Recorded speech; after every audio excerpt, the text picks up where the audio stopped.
donkey and mule related question we've had from the States, Wanda and Rafter and quite a few other people I can't remember the names of.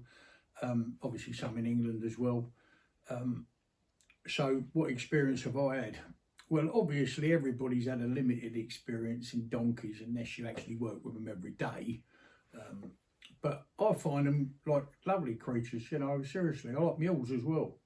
So when I've been out in the States, I think I was down in Pennsylvania when we had a mule come, and the lady was really certainly very pleased, maybe a bit impressed with what we'd done with it in a short while. Now, I think in that particular instance, it's like a lot of other things. I can't give anyone my experience. I can help you cut some time out of learning yourself by, this is what I found when I've done. None of these films are telling you how to do it. But this, let's say with some donkeys first of all. So we had some donkeys, and we're going to put a clip up where I don't see that they need treating. Personally, it's just my opinion. A lot of people would argue with it, that they need teaching, you know, really any different. Because my teaching with horses is, it's not a conveyor belt. Everyone is an individual. I keep saying that. That's why, otherwise, if you could write a book about breaking horses, donkeys, or an elephant come to that, or training it, and gentling it, whatever you want to call it, it would be dead simple, wouldn't it?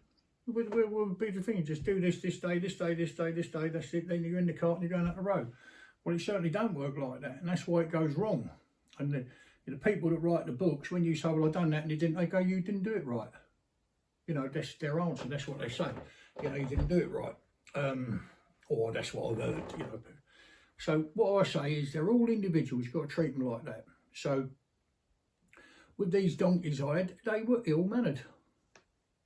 So the biggest lesson they had, and once they'd learnt that lesson, everything else became no different to doing any other horse. But a pony, you know, a pony the same size as a donkey or a cob or anything, could have learnt that lesson or needed the same lesson. So what we've done, I think we had Sarah here at the time, a lass who used to be here with us, who's now got doctorates and all sorts in, she's certainly got a lot of letters after her name now.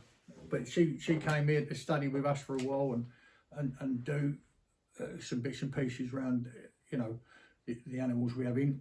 So it's just this very, very simple thing where she's just making it. I didn't do it because I needed someone else to do it, because I had an advantage. Being a man, being, you know, quite a big fella, you know, I had too much of an advantage the way I read the donkeys. So what I want to do is get Sarah to do it, little tiny person, and not dissimilar to the lady that owned them, and that's what we done.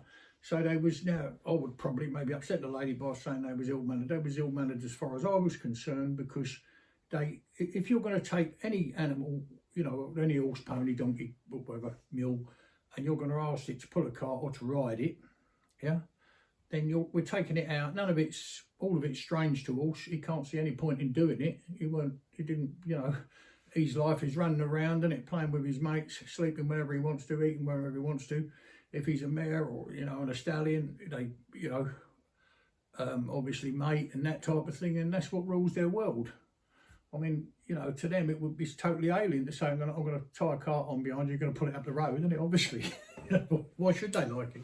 That's why you've got to do it and treat everyone as an individual. So them two donkeys, when we've done that, we'll put a little bit of clip of film up so you can see what I'm talking about as they come through the door, etc., of the stable, and we bring one out and we've got two in the same stable and all this type of thing that we do. And after I don't know, a couple of 3 hours, we repeated it the next day. And then everything else they done, they become so much better to just lead out, so much better to put their harness on, so much better to do all the stuff we done with them. And we had this big mule, was a beautiful mare of a mule. I mean, I love it. I quite like mules, I really do.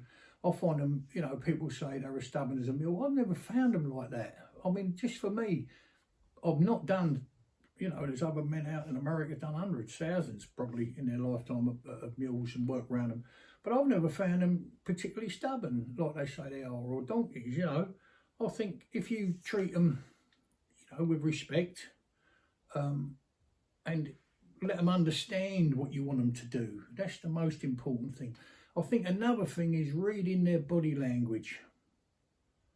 Reading their body language is the most important thing to training any horse, any equine really, at all. That's the biggest thing as far as I can see. But we had this mule out there, it was Pennsylvania, I think. The lady was a lovely lady, and she said she'd been doing this, been doing that, and she said, I've taken me time, and she was like, she'd been doing the same stuff for about 3-4 months. Well, you know, this mare, like she'd learnt all that, you know, this big donkey, a big mule. So I come along and we had it pulling something, we had it turning tight, taking it amongst cones on the long reins, and I can't remember whether we got it in the cart the next day really. So, but again, my approach to horses are, one, you cannot push any horse, anything with one fear for another. So if I wanted to go some of my ribbons that hang down, you know, in the arena or over a metal sheet or through a tunnel over it, but whatever I do, you can't force them from behind. We can, but that's one fear for another, isn't it? That's just no good. So what we got to do, we're supposed to be the ones with a great big brain, considering horse's brain is very small compared with ours. So you should use it. So you think to yourself, how can we cajole kid, get them to do what we want them to do, you know, and just use a bit of psychology with them. That's what I do basically.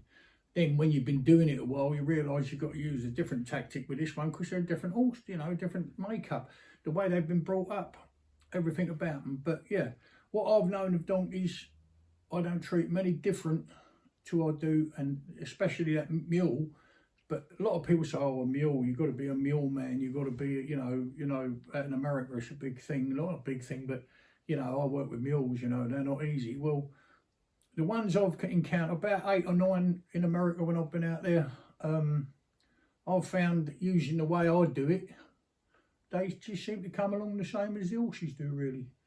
So that's about as much as I can say about that one. I hope that helps. But next time we got some donkeys in, or a mule, we'll film it in depth, you know, so you can see how it goes.